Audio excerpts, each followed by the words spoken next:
അപ്പം മാരുതി സുസുക്കിയുടെ തന്നെ ആൾട്ടോ എന്ന വാഹനത്തിന്റെ മാർക്കറ്റ് നമുക്കും അറിയാം, ആൾട്ടോ നോക്കി നടക്കുന്ന നിങ്ങൾക്കും അറിയാം. അപ്പോൾ 2010, 11, 2009 ടെസ്റ്റ് കഴിഞ്ഞ വാഹനത്തിനുള്ള അതേ സെയിം റേറ്റിന്, അതായത് ഏകദേശം നമുക്കൊരു ടെസ്റ്റ് കഴിഞ്ഞ ഒരു ആൾട്ടോ സ്വന്തമാക്കണേ ഏകദേശം നമുക്കൊരു 1.25 രൂപ മാർക്കറ്റ് വില കൊടുക്കണം. അപ്പോൾ ആ ഒരു വിലയ്ക്ക് നിങ്ങൾക്ക് ഒരു 2013 മോഡൽ സെക്കൻഡ് ഓൺഷിപ്പ് നല്ല പക്ക പുത്തൻ ഇൻഷുറൻസോടെ അത്യാവശ്യം നല്ല ഒരു ക്വാളിറ്റി വാഹനം എന്ന് തന്നെ പറയാം. പക്ഷേ ഈ ഒരു വാഹനത്തിന് ഏകദേശം നമുക്കൊരു 10 രൂപയ്ക്ക് അടുത്തൊരു പണിയുണ്ട്. അതായത് കുറച്ച് പെൻഡിങ് വർക്ക്, അതായത് പാച്ച് വർക്കല്ല, പെയിന്റിംഗ് വർക്കും ചെറിയ ഡെന്റിംഗ് വർക്കും അങ്ങനെ ചെറിയ മെക്കാനിക്കൽ സൈഡൊക്കെ പക്കയാണ്. വണ്ടി പുത്തൻ ഇൻഷുറൻസ് കാര്യങ്ങളൊക്കെയാണ്. മേജർ ആക്സിഡന്റോ റീപ്ലേസ്മെന്റോ കാര്യങ്ങളോ ഒന്നും തന്നെ ഇല്ല.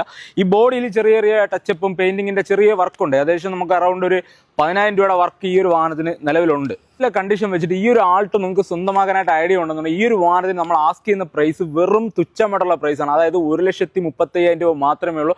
അതിൽ നിന്നും റേറ്റ് ചെറുതായിട്ട് നെഗോഷ്യബിൾ ആണ്. അപ്പോൾ ആർക്കെങ്കിലും ഏകദേശം നമുക്കൊരു ഈ ഒരു വാഹനം നമുക്ക് ഫുൾ ലോൺ ചെയ്യാൻ സാധിക്കും. അപ്പോൾ ആർക്കെങ്കിലും ഈ ഒരു ലോ ബഡ്ജറ്റ്, അതായത് 1,35,000 രൂപയ്ക്ക് ഫുൾ ലോണിലോ അതോ റെഡി പേയ്മെന്റിലോ ഈ ഒരു 10,000 രൂപ വർക്കുള്ള ഈ ഒരു വാഹനം നിങ്ങൾക്ക് സ്വന്തമാക്കാനായിട്ട് ഐഡിയ ഉണ്ടെന്നുണ്ടെങ്കിൽ നമ്മുടെ ഒന്ന് കോൺടാക്ട് ചെയ്യും. ഈ ഒരു വാഹനത്തിന്റെ ലൊക്കേഷൻ വരെ ട്രിവാൻഡ്രം, നെയ്യാറ്റിൻകര. അപ്പോൾ മറക്കാതെ പേജ് ഫോളോ ചെയ്യുക. കൂടാതെ നമ്മുടെ വാട്സ്ആപ്പ് ചാനലിന്റെ ലിങ്ക് ബയോണ്ട് കയറി ജോയിൻ ചെയ്യുക. അപ്പോൾ ഓക്കെ.